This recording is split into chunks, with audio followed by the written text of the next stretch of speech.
તો સુરતમાં commercial gas સિલિન્ડરની અછતનો જે મામલો છે, પલાયન થઈ રહેલા કારીગરોને રોકવા માટે વ્યવસ્થા ગોઠવાઈ છે।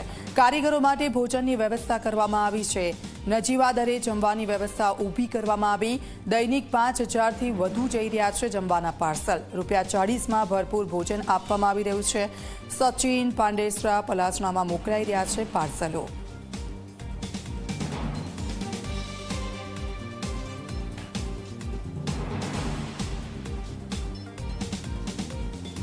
તો આપ જુઓ, નજીવા દરે જમવાની વ્યવસ્થા ઊભી કરવામાં આવી છે। સચિન પાંડેસરા અને પલાસણામાં મોકલાઈ રહ્યા છે પાર્સલો। જે પાર્સલો છે મોટી સંખ્યામાં ત્યાં મોકલવામાં આવી રહ્યા છે। કોમર્શિયલ ગેસ સિલિન્ડરની અછતનો જે મામલો છે, કારીગરો છે તે લોકો અહીંયાથી પલાયન થઈ રહ્યા છે અને તેમને રોકવા માટે આ વ્યવસ્થા કરવામાં આવી છે। કારીગરોને ભોજનની વ્યવસ્થા પૂરી પાડવામાં આવી રહી છે। નજીવા દરે જમવાની વ્યવસ્થા અહીંયા ઊભી કરવામાં આવી છે। મોટી સંખ્યામાં સચિન પાંડેસરા અને પલસાણામાં પાર્સલોની વ્યવસ્થા કરવામાં આવી છે।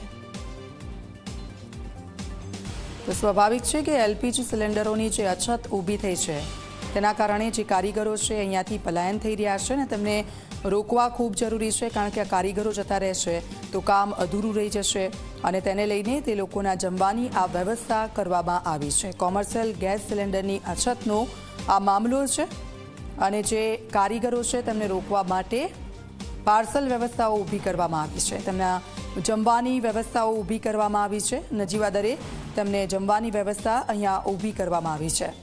તો આપ જુઓ, સચિન પાંડેસરા અને પલાસણા વિસ્તારોમાં મોટી સંખ્યામાં પાર્સલો જઈ રહ્યા છે।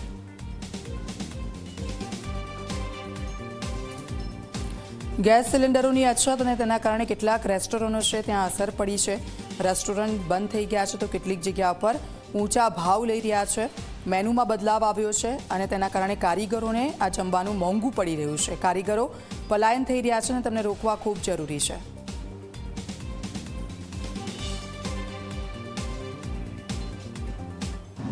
સમગ્ર દેશમાં કોમર્શિયલ ગેસની અછત વર્તાઈ રહી છે, તેની સીધી અસર સુરત ઉપર જોવા મળી રહી છે।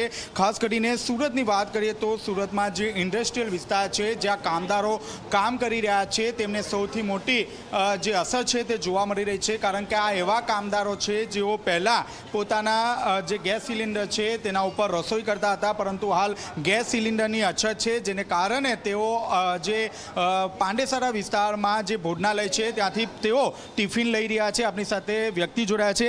जी, पहले कहाँ से खाना बनाते थे, अब क्या है? पहले तो गैस मिलता था, अपने रूम पे खाना बनाते थे, खा के ड्यूटी आते थे। अभी कंपनी सुविधा दी है, पर्ची देती है, पार्सल लेने आते हैं, पार्सल लेके जाते हैं तो ड्यूटी कर पा रहे हैं हम लोग। कंपनी सुविधा दी है तो ड्यूटी हो रहा है, नहीं तो गाँव का व्यवस्था करते यहाँ से।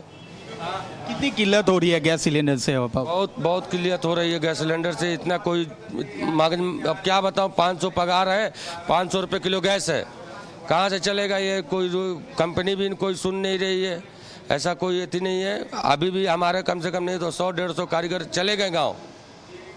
जी, आप क्या कहोगे, क्या परिस्थिति है? पहले कहाँ खाना बनाते थे, अब क्या है? घर पे खाना बनाते थे। अभी गैस ऐसे मिलता नहीं है, 500-600 रुपये लीटर मिलता है। अब पैसा है नहीं तो अपना यहीं से गुजारा कर रहे हैं। कंपनी कोई देता नहीं खाने का। कितनी किल्लत पड़ रही है? बस एक गैसे की है। बाटला बुक होता ही नहीं, क्या करें? बोलो, बाटला बुक नहीं हो रहा 1 हफ्ते से। बोलो, खाली मैसेज आ गया हाँ बुक हो गया, बाकी मेमो फटता है, कुछ फटता, बाटला घर पे नहीं आ रहा है। एक हफ्ता हो गया, 2 टाइम होटल में खाना खाना पड़ता है हमको।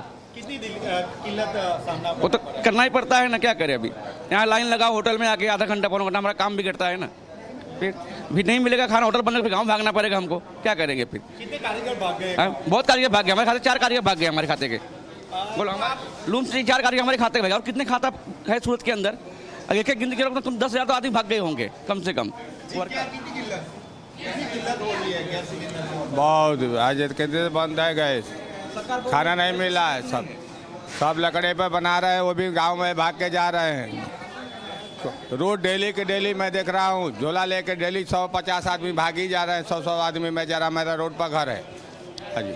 જે રીતે જોયું તે રીતે કામદારો માટે અહીં ટિફિન સુવિધા ઉપલબ્ધ કરવામાં આવી છે. આપ જોઈ શકો છો પહેલાં 500થી 700 જેટલા જે ટિફિન પાર્સલ છે તે જતા હતા, પરંતુ હાલમાં જે રીતે પરિસ્થિતિનો ઉદ્ભવ થયો છે ત્યારબાદ અંદાજિત 5000થી વધુ જે પાર્સલ છે તે પાર્સલ અહીંથી રવાના કરવામાં આવી રહ્યા છે. કેટલાક જે કામદારો છે તે કામદારો અહીં જ જમી લેતા હોય છે. આપ સીધા દ્રશ્યો જોઈ શકો છો.